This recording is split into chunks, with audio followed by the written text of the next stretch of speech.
Mi gente, hope you're doing well. Yo soy Dejoy, tú lo tienes. I got that little Malcolm X aura to me with the glasses. Hope you're well.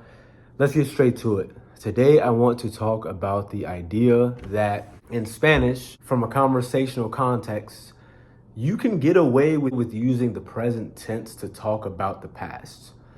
And I think it gives you an edge that makes you come off as more native and more fluent. And I think it's a cool trick that not everybody knows, and I think it helps for a good flow within a conversation as opposed to having to think of how to conjugate in the preterite or imperfect. You just say it in the present tense. So I'll give you an example. Let's say I'm talking to my friend, and let's say I met up with one of my friends and he told me a secret. So, por ejemplo, I could say, like, in the past tense, yo me reuní con mi amigo y me dijo un secreto. So, like, he told me a secret. But what I can do, and it adds a little more spice to your stories and your conversations with whoever you're talking to, you say it in the present tense, and it will go something like this. Bueno, me reuní con mi amigo y me dice un secreto, diciendo dot, dot, dot. You see, it makes it, there's a term for it, but it's like you're using the present tense to refer to the past, and it makes the story seem live and engaging.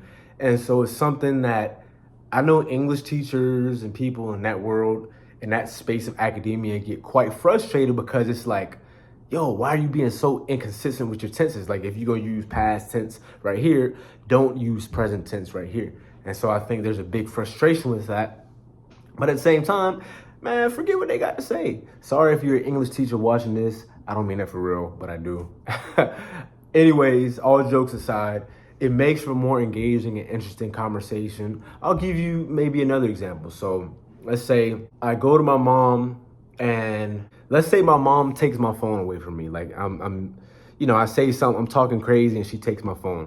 I could say, se me salió algo mal cuando estaba hablando con mi mamá y me quitó el teléfono. I can say, like, she took my phone away from me. Or me quitó el móvil. Like, quitar is to remove. Quitó is like removed in the past, or like taken in the past in this context. But I could say in the present tense, for example, bueno, se me salió algo mal cuando estaba hablando con mi mamá y ella me quita el teléfono, me quita el móvil. And then I can continue progressing in the story. I know it might be kind of inconsistent, like the tenses, but I think I should have told a longer, drawn-out story so you could kind of see the point of, like, as you're telling a longer, more drawn-out explanation or story or articulating X, Y, Z, it makes your stories and whatever you're saying more engaging. Now, that's not to say that going in the preterite and the imperfect tense are wrong. And if you have no idea what those mean, I can make a video about that. Let me know. It's basically, Spanish has two types of past tenses depending on the context. But it's not that hard. It's not hard once you master it and actually learn it. But regardless, this is something that native speakers do without really thinking about it. And even in English, we'll do it sometimes. Like, if I'm talking to my homeboy, and like, hey man, I was talking to this girl and she says da da da da da, and then she goes, like, I can't stand you.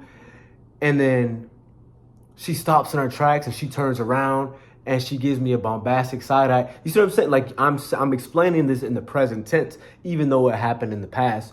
It makes for more engaging stories. So keep that in mind. And again, like I said, feel free to use the preterite imperfect tense depending on what you're talking about. You can refer to things actually in the past, but if you want to be a more dynamic storyteller and somebody that's more articulate and that has more of a gravitational pull and a charisma in your conversations, you want to tell stories using the present tense. This will serve you. This will help you. And yeah, hopefully it helps you. Let me know what other videos you guys want to see. Thanks for watching. Make sure you leave a like, you comment, you subscribe, and you share this YouTube video for more. Y hasta el próximo video. Nos vemos.